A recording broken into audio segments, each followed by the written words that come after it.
UI UI UI అంటే అందరూ you and I అనుకుంటారు, but it's not you and I, it's universal intelligence. So మొత్తం నేను చెప్పాను, బట్ సినిమా చూసి అర్థం చేసుకోగలగాలి. అది అంటే ఏం అర్థమైందంటే మనం ఎక్స్ప్లెయిన్ చేయలేము. Once you go to movie అర్థమైంది.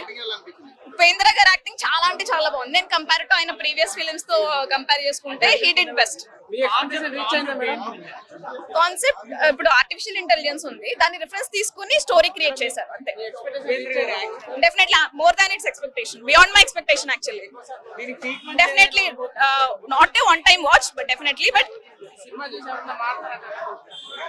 మారుతారని దేర్ పర్స్పెక్టివ్. బట్ నేను చెప్పేది ఏంటంటే డెఫినెట్ గా 2.5 hours మూవీ ఏదైతే ఉందో వాళ్ళకి బయట టెన్షన్స్ కానీ లేకపోతే వాళ్ళ బయట అంటే they can connect with the movie అన్నమాట. ఆబ్వియస్లీ ఇప్పుడు అందరూ చేసేది అదే కదండి, బయట రియాలిటీ చూపించారు. రియల్ గా చెప్పాలంటే రియాలిటీ చూపించారు. That's it. నైస్, అది ఎక్స్పెక్ట్ చేయలేం. భయ్యా ఇప్పుడే ఉపేంద్ర అన్న యుఐ సినిమా చూసొచ్చా. యుఐ అంటే నువ్వు నేను అనుకున్నాను, కానీ అది కాదు సినిమా. వాళ్ళు నువ్వే నేనే. సినిమా గురించి ఎంత చెప్పినా తక్కువే, ఎందుకంటే చెప్తానికి ఏం లేదు అక్కడ, నాకు ఏం అర్థం కాలేదు. సో ఖచ్చితంగా ఇంకొక 4-5 సార్లు సినిమా చూస్తే ఏమైనా అర్థం అవ్వచ్చు, అంతవరకు కూడా ఏం చెప్పలేము. సినిమా మాత్రం ఒక్క ముక్కలో చెప్పాలంటే ఖచ్చితంగా చెప్తున్నా, ఈ సినిమా రిలీజ్ అయిన తర్వాత నుంచి ఇంకా పుష్ప సినిమా టికెట్లు ఆగిపోతాయి, ఇంకా సేల్ లేదు. ఇదే హౌస్ఫుల్ డెఫినెట్ గా, ఎందుకంటే ఉపేంద్ర అన్న నుంచి మనం ఏం ఎక్స్పెక్ట్ చేస్తామో దానికి 100 రెట్లు ఎక్కువ ఉంది. 10,000 అప్పు చేసినా పర్లేదు, నైట్ మళ్ళీ సినిమా చూడాలి ఆ రేంజ్ లో ఉంది. ఎందుకంటే 10,000 అప్పు ఎందుకంటే ఒక సినిమా చూడడం కాదు, 10 సార్లు చూడాలి ఈ సినిమా చూడాలంటే, అర్థం అవ్వాలంటే.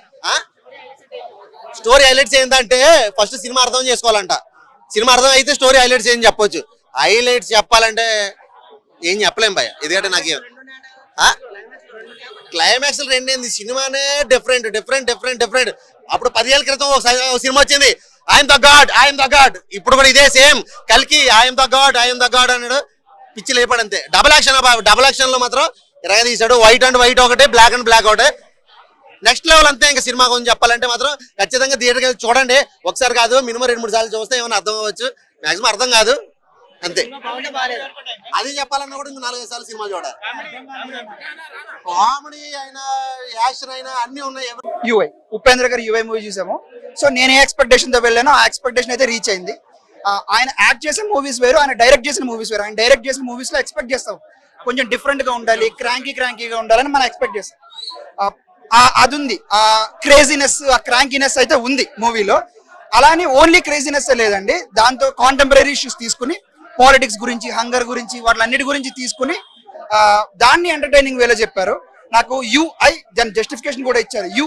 మీరు సొసైటీతో ఎట్లా ఇంటరాక్ట్ అవుతారు, పాలిటిక్స్ తో ఎలా ఇంటరాక్ట్ అవుతారు, మనతో మనం అలా ఇంటరాక్ట్ అవుతాము.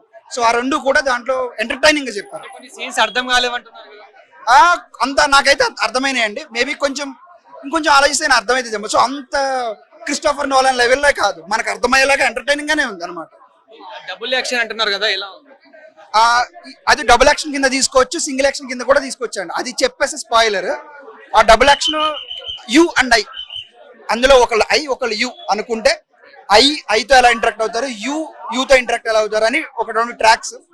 ఇన్ఫాక్ట్ మన రెండింటిని ఒక క్యారెక్టర్ కింద కూడా తీసుకోవచ్చు. బాగుందండి ఇద్దరు. కామెడీ సీన్స్ గానీ ఆ డైరెక్షన్ అవన్నీ ఐ వుడ్ సే దీన్ని కామెడీ మూవీ కింద తీసుకోవచ్చండి. ఎక్కడ మనకి లెక్చర్ ఇస్తున్నట్టు ఉండదు, సొసైటీకి లెక్చర్ ఇస్తున్నట్టు ఉండదు. ప్రతిదీ కొంచెం ఫన్ వేలోనే మనకి చెప్తారనమాట, ఆయన స్టైల్ ఆఫ్ ఫన్ వేలో. ఫైటింగ్ సీన్స్ ఉన్నాయండి. అంటే ఫైటింగ్ సీన్స్ కూడా ఉపేంద్ర గారి స్టైల్లో ఉన్నాయి. మనం ఫైట్ అనుకుంటాం, కానీ అది ఫైటా కాదా అని చూసే లోపల ఇంకేదో జరుగుతుంది.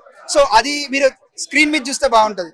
సాంగ్స్ కూడా సిచ్యువేషన్ లో చాలా బాగున్నాయి. నాది పెద్దది నీది చిన్నది అని ఒక సాంగ్ ఉంటుంది, మనం విన్నప్పుడు ఫన్నీగా ఉంటది.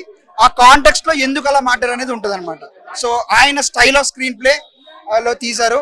సో సాటిస్ఫాక్షన్ అయితే ఉందండి సినిమా చూసి. 3+ ఇస్తానండి నేనైతే. మూవీ అయితే చాలా బాగుంది. సో ఉపేంద్ర యుఐ చాలా పెద్దది మూవీ, చాలా పెద్దది, చాలా బాగా తీశారు. అంటే పెద్దది అంటే అన్ని కంటెంట్లు ఉన్నాయి. చాలా అంటే ఎప్పుడు ఉపేంద్ర గారు 10 years బ్యాకే ఒక మంచి కంటెంట్ తోని అందరినీ ఆలోచించే విధంగా తీశారు.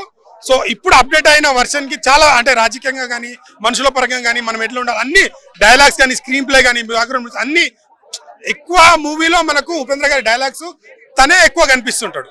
సినిమా కూడా అంత మంచిగా ఉంది. సో ఇంటెలిజెంట్ పీపుల్ కి అయితే ఖచ్చితంగా అర్థమవుతుంది. కొందరికి ఇదేం సినిమా అనుకుంటారు, కానీ డెప్త్ గా ఆలోచిస్తే ఇది సినిమా అని మన నిజ జీవితంలో ఏదైతే జరుగుతుందో రాజకీయాలు కానీ అన్ని మీడియాస్ కానీ మనం ఎలా డైవర్ట్ చేస్తుంది సోషల్ మీడియా కానీ ప్రతిదీ చాలా బాగా చూపించారు. నిజంగా ఉపేంద్ర గారికి అయితే అప్డేట్ అయిన వర్షన్ లో థ్యాంక్ యూ సార్. నాకైతే ఆఫ్టర్ లాంగ్ గ్యాప్ తర్వాత ఉపేంద్ర గారు మళ్ళీ బ్యాక్ ఇచ్చారనిపించింది. మంచి మెసేజ్, అందరు చూడండి. ఖచ్చితంగా ఫ్యామిలీతో కూడా చూడాల్సిన మూవీ ఇది. స్టార్టింగ్ మాత్రం మిస్ కాకండి. స్టార్టింగ్ మిస్ అయితే మీరు కొద్దిగా సినిమాని అర్థం చేసుకోలేరు. ఖచ్చితంగా మీరు 2 టైం కూడా చూస్తారు ఈ మూవీని, అంత బాగుంది. Thank you. అన్నా నాది చాలా పెద్దది, వాడికన్నా నీది చిన్నది. ఏం సినిమా తీశారన్న, అసలు మామూలుగా లేదు. నువ్వు మూర్ఖుడివైతే సినిమా మొత్తం చూస్తావు. అదే నాలా ఇంటెలిజెంట్ అయితే 10 నిమిషాలు చూసి వెళ్ళిపోతావు. సో ఈ సినిమాకి ఎవరు రావాలంటే నాలాంటి పనికి మాలోళ్ళు రావాలి, నీలాంటి ఎదవలు రావాలి. సమాజం గురించి ఆలోచించే వాళ్ళు ఎవరైనా రావచ్చునా. అలాంటి సినిమా తీసిండు మన ఉపేంద్ర అన్న. యుఐ నెక్స్ట్ లెవెల్ మూవీ అన్న. యుఐ ఈస్ డేంజరస్ దెన్ ఏ అన్నారు. సో అలాగే ఉంది సినిమా, మాత్రం నెక్స్ట్ లెవెల్ ఉంది. అండ్ ఇంకోటి చెప్తున్నా అన్న, ఈ సినిమాలో కంటెంట్ అంటే ప్రకృతి అంటే మన అమ్మ లాంటిది. అసలు ఒక మంచి సబ్జెక్ట్ తీసుకున్నా. నెక్స్ట్ లెవెల్ ఉపేంద్ర గారి పేరు ఇండియన్ సినిమా ఇండస్ట్రీలో అసలు ఒక చరిత్ర సృష్టిస్తుందన్న. ఆ దాంట్లో మాత్రం ఎలాంటి డౌట్ లేదు. అండ్ ఈ సినిమాకి నేను ఇచ్చే రేటింగ్, నువ్వు తెలివైనోడివా 5కి 5 ఇస్తావు, నువ్వు నాలాంటి మూర్ఖుడివా 5కి 4 ఇస్తావు. సో చిన్న పిల్లల నుంచి పండు ముసల దాకా ఎవరైనా చూడండి, మారండి. నాలాగా మాత్రం అవ్వకండి. అంటే కొన్ని దగ్గర అర్థం కాలేదంటున్నారు. అర్థం ఎందుకు కాదనా, నేను ఇంటెలిజెంట్ ని, నేను మూర్ఖుడు అయితే అర్థం కాదు, ఇంటెలిజెంట్ అయితే అర్థమవుతుంది. నేనైతే ఇంటెలిజెంట్ ని కాబట్టి నాకు అర్థమైందా. అవునా, ఉపేంద్ర మొత్తం వచ్చి కింద మీద సామాన్లు మొత్తం ఊపేసిండనా. మీకు టెస్టోస్టెరాన్ లెవెల్స్ తక్కువ ఉంటే ఈ సినిమా చూడన్నా పెరుగుతాయి. రొమాంటిక్ హీరోయిన్ ఎక్కడ ఎంత చూపించాలో అంత చూపించిందనా. ఆ హీరోయిన్ మాత్రం పనికొస్తుంది అన్న, టాలీవుడ్ సినిమా ఇండస్ట్రీకి పనికొస్తుంది. అంటే మంచి టాలెంట్, మంచి పర్ఫార్మెన్స్ మంచిగా ఉందన్న. అమ్మాయి మంచిగా ఉంది. రంగంలో చేరాలనుకునేటప్పుడు తన భార్య మంజు వారియర్ పడే మనోవేదన, అలాగే సూరి ఒక పోలీసుగా ఉండి, ఒక పోలీస్ డ్రైవర్ గా ఉండి అన్యాయంగా నక్సలిజాన్ని చంపుతుంటే ఆయన మానసిక వేదన చూస్తే మనకి ఏడుపు వచ్చేస్తాయి అనమాట. ఫస్ట్ పార్ట్ లో సూరికి బాగా ఇంపార్టెన్స్ ఇస్తే దీంట్లో అందరికీ కలిపి ఇంపార్టెన్స్ ఇచ్చింది అనమాట. ఎక్కడ ఎవరిని తగ్గుద్దని చెప్పి విక్రమార్క నిజంగా నువ్వు స్టోరీ బేస్డ్ వెళ్తావు కాక మస్త్ అనిపించేస్తుంది, చాలా బాగుంది.